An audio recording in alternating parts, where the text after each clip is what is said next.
All right, so I watched Secret Invasion episode 2, and I would say that it's at least better than the previous episode.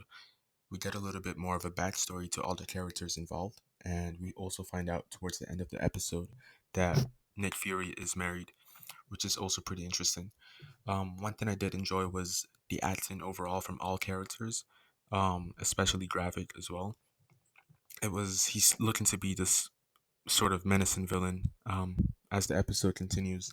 So I'm looking forward to how they, resolve his character arc as well. It was also good to see Rhodes as well. He fires Nick Fury due to the rising um, negative relation that I believe Russia and US now have as a result of the Skrulls impersonating the Americans. So something tells me he's actually not Colonel Rhodes as well, that he is instead a Skrull also, because Talos later on in the episode reveals to Nick Fury that a million Skrulls have existed on Earth for like 50 years now. So I won't be surprised if they have taken over almost every aspect of the entire, political spectrum, basically. Secondly, I also think that Maria Hill is also a Skrull because when her mother was talking to Fury about, finding out what happened to her. Like I said earlier, I don't really like either way that this decision made to kill her off could go because one route is that she's alive, which I think just diminishes the death that she had, and it kind of serves no purpose because why kill her off in the first place? She's not really dead, but okay. And then the other option is that she is really dead, and then there's no build up to that, which I don't really like. So I do think she's not really dead, and she could be a stroll because the mother was trying to find out what happened, and then the people um on in the U.S. government or whatever were not really telling her specifically. And I know obviously that's just like what normally you would probably do, but at the same time, after learning that a million strolls have existed on Earth for 50 years, something tells me that they are all probably acting as scrolls, and so is Maria Hill. But then again, another comment pointed out that if a scroll dies, they instantly return back to their original skin color. And that made me think of two things. Number one, that's right, and it turns out Maria Hill is actually dead. Or number two, this just shows the terrible writing in the show, because Marvel has shown time and time again that they don't really, or recently, that they don't really pay attention to what it is that they write, and they contradict themselves constantly.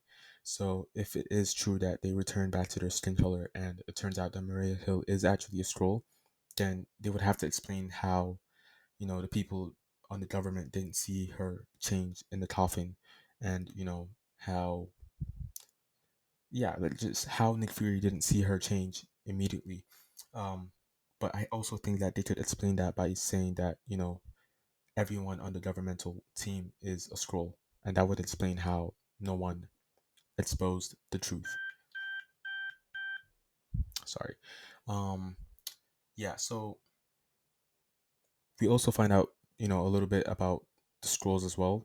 We find out that Nick Fury contacted and requested the alliance of the scrolls back in like the 1990s, for help looking for a new planet, and we can also see why some of the scrolls no longer trust Fury because it's been 50 years and they, they don't have a planet anymore. Um, so they've lost all hope in Fury and they've put their trust in Gravik. And there's also a possible link to the Fantastic Four because during the episode you see that they are working on experiments to strengthen the scrolls, and there are like four pieces of DNA that they are currently studying. Groot, number one, um, someone called Frost Beast, and then two other people called Extremis and what's it called? Um, one other species I've forgotten now. And I saw a comment pointing out that this could reflect the Fantastic Four abilities because Groot can stretch. Frost Beast could reflect Sue from the Fantastic Four. Someone else could reflect the Thing, and then someone else could reflect Extremis. And same with the Human Torch. And finally, and yeah, I've also found that there's not much for Amelia Clark to do in the role because her character has been kind of like sidelined now. She doesn't seem to be doing much in the episode. She's just kind of like standing there and then, monitoring Gravik, and then yeah, she's just kind of there in the back lines, in the sidelines of this story right now. So I mean, I hope that changes because she is a good actress, and her character is pretty important. I'll imagine, being the daughter of Talos and all. So yeah, this is a step up from the previous episode. It was good. It was better, and yeah, I see. I look forward to seeing the more episodes and how they flesh it out more. But yeah, I hopefully the writing is good because I recently watched a video, and the first episode was written terribly, but hopefully it can improve. So yeah, that's about it. Peace.